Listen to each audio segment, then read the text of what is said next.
I think we almost over-prepare for some of these tournaments. All of these guys are more than in shape throughout camp. They get the good sparring in. I make sure I give them a lot of attention leading up to the fights.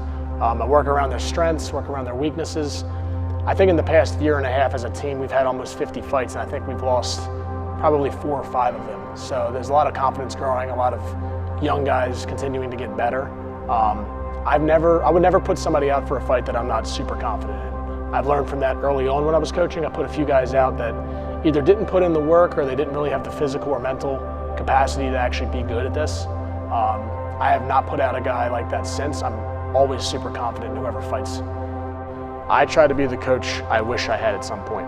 I'm still learning. I'm still very young and new in this game, but I try to be a friend. I try to be a therapist for anybody that needs it. I try to help people out with other things going on in their life. I don't just look at myself as somebody that teaches somebody how to jab, cross, hook. I'm kind of there for everybody because, again, fighting is very vulnerable, and coming in here every day and going through what you have to go through to actually fight, it's a very vulnerable position, so you need to trust in me just as much as I need to believe in you. So that goes in all aspects of life, not just the kickboxing aspect. A coach has to genuinely care about their fighter. I think that's the first thing in the world. I mean, just genuinely caring about the fighter, genuinely creating a relationship and understanding them. You can't just throw one, every single one of our fighters has a different style, different body type, just giving them this cookie cutter method is not the way to, help them reach their fullest potential. Competing for me is a way to show people that had no faith in me that I could do this, to prove them wrong. Many times in my life I've been told I'm not worth anything, that I can't do this, can't do that, and I use that to motivate me to do the impossible. Physically, I'm at a disadvantage compared to everybody else. I had my second back surgery this past December, so now I have bolts and rods in my back. I had a back brace for 2 months, bedridden for 1 month, 3 months of physical therapy, 5 months of no training. Doctors told me I should be doing this. Parents, family, friends, teammates have said, like, hey, maybe you should slow down. Like, what could happen down the road? And yeah, I know at the end of the day, like, what I'm risking. At the end of the day, I don't know when I'll be able to hang it up.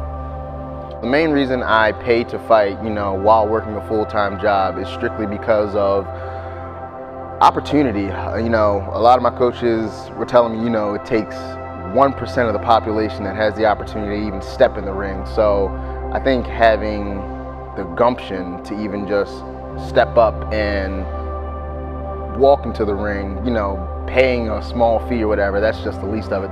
The biggest cost for me is the experience and the opportunity to actually step in the ring. So, those fees or they don't really faze me that much. I don't really give much of a pep talk. I'm not big on motivational speaking or anything like that. I think a lot of these guys are self-motivated. They just need reminders, because again, fighting is a very vulnerable thing. Besides that, you're not going to learn anything new before the fight. It's reminders, cues, and just a simple warm-up before you go out there and, you're at your best. Just step forward with your kicks. I think speed. Same thing I told Sean yesterday. You want to stay up here. The entire time. Don't be stupid about it. Once you get into your rhythm, you can start dropping. But you're here, you're moving your head behind your gloves, and you're sticking your shots behind your gloves. These seconds, okay? And these final moments when you're walking, when you're getting ready to make that walk,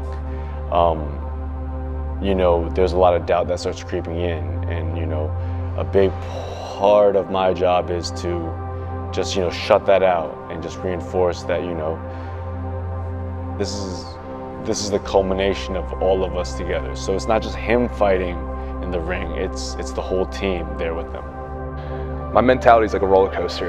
Yes, I'm nervous. Who isn't nervous? But once I walk down and get in that ring, I'm like, all right, I've done this many times at the gym. Like, this is nothing new, just different person, a bigger crowd around me.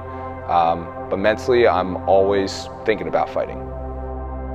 Well, the biggest thing I've learned is relax before you get in the ring. And, having my coach Vince, he tells us things like, be aware, work to your strengths. This is what you need to work on. Your opponent is such and such. And he can eyeball an opponent before a match and just get a gauge on where their strengths, weaknesses are. Watch him watch pads. He'll give me some insight before the fight.